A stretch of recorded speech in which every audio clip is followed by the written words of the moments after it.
Hola Gemini, Sun, Aquarius, Moons. Welcome to your 2022 Sun Moon reading. If it resonates, consider a personal reading. Just send me an email or a DM so we can set that up. When you view it is when you were meant to see it. It doesn't matter the time of year. Also, check out your 2021 Sun Moon predictions in my playlist. See if they rang true for you. The first portion of this reading will go over the traits of your Sun Moon combination. We'll lay out your main cards and take a quick look at 2022. The second portion will be the Vimeo link below, where I will have a deeper interpretation of those cards with clarifiers and also pull a card of advice for 2022. I'll be dividing the year up into 4 separate sectors. So, Gemini, Sun, Aquarius, Moons. While you like to be immersed in a social crowd, you never lose sight of your individuality in a sea of people. You're mentally sharp and are always thinking about how to do things better for change. Luckily, you do not have feelings distracting you from these goals, since you are a head over heart creature. When you're marching to the beat of your own drum, you may upset a soldier or two on your path. You don't conform to mainstream or traditional ways, and anybody who tries to get you to fall in line is in for a rebellious surprise. In a romantic relationship, it's difficult for anyone to nail you down. You have a propensity to explore many affairs before settling down with just one, and that one must support your need to be expressive and free. Once you have found them, they're not only a lover, but a friend. Your humanitarian bone can land you in positions that involve politics and social service. There's little you detest more than injustice against your fellow human being. So, Holy Spirit, angels, divine guides, universe, can you please provide your truth, your wisdom, your clarity, and your insight for Gemini, Sun, Aquarius, Moons for the year 2022. What do you see? What do they need to know to reach your higher ground, become closer to the universe and closer to divine through your messages? Any messages would be greatly appreciated, and we thank you. Gemini, Sun, Aquarius, Moons. What do you see? What do they need to know? Thank you. What do you see for January, February, March for Gemini, Sun, Aquarius, Moons? We have the Moon card in the upright, which is the card of Pisces. What do you see for April, May, June? We have the King of Swords in the upright. What do you see for July, August, September? We have the Star card in the upright, which is the card of Aquarius, which is your moon. And October, November, December, we end on the Temperance card in the upright. Wow, lots of major arcana. It's going to be a active year. So we start off with the Moon card in the upright for January, February, March. This kind of leads me to believe that you're having a tough time navigating through something. It could be getting to know a person. It could be getting to know a situation. It's hidden from you. It's behind the darkness of the night. It's behind a curtain. And the only thing you have to use to kind of navigate you through it is actually your intuition, which actually is something great that you guys have.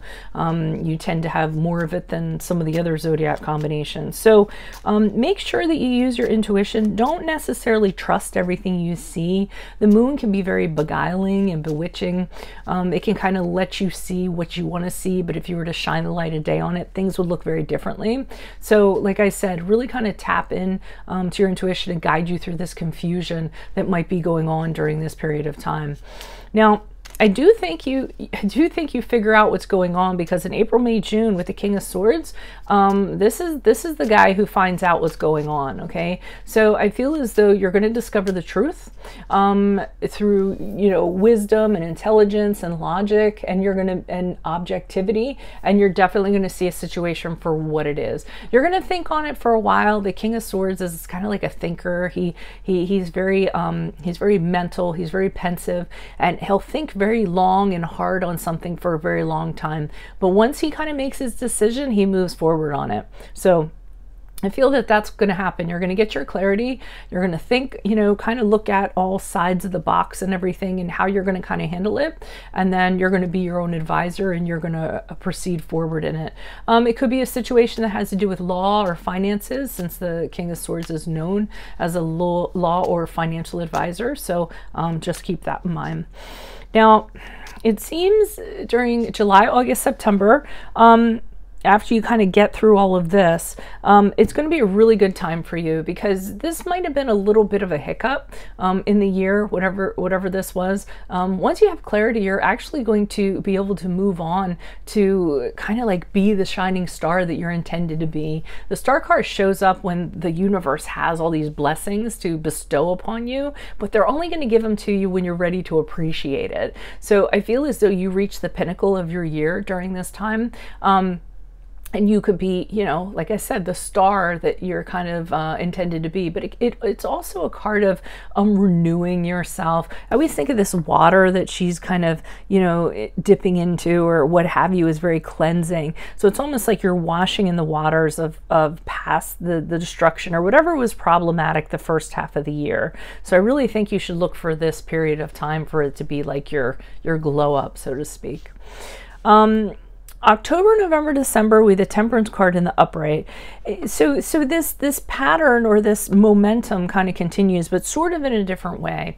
I think, did I mention this was the card of Sagittarius? Because it is. I think during this period of time, you're really going to be working on keeping your emotions in check. Okay, finding your peace, not letting your emotions and feelings and negative thoughts get the best of you. And you're really going to be working on this. This is something I feel like you're going to want to master. Being patient, being calm, not letting things get to you. Instead of having conflict, working on compromise, finding inner peace, finding outer peace, finding like your good place, you know. And the Temperance card to me is very mindful. It's kind of like taking everything in your present and kind of blending it all together so it's very, you know, smooth and balanced, and it works for you and provides you peace. So I really think that's going to be your focus at the end of the year. So that is what I have for you all. If it resonates, consider a personal reading. Of course, just send me an email or a DM so we can set that up. Otherwise, make sure you click on the Vimeo reading below. I'll be pulling these cards on those cards for a deeper interpretation, and I'll also pull a card of advice for 2022. Best of luck to you, Gemini Sun, Aquarius Moons. I will see you in the Vimeo. Adios from Veronica Garnett. Bye.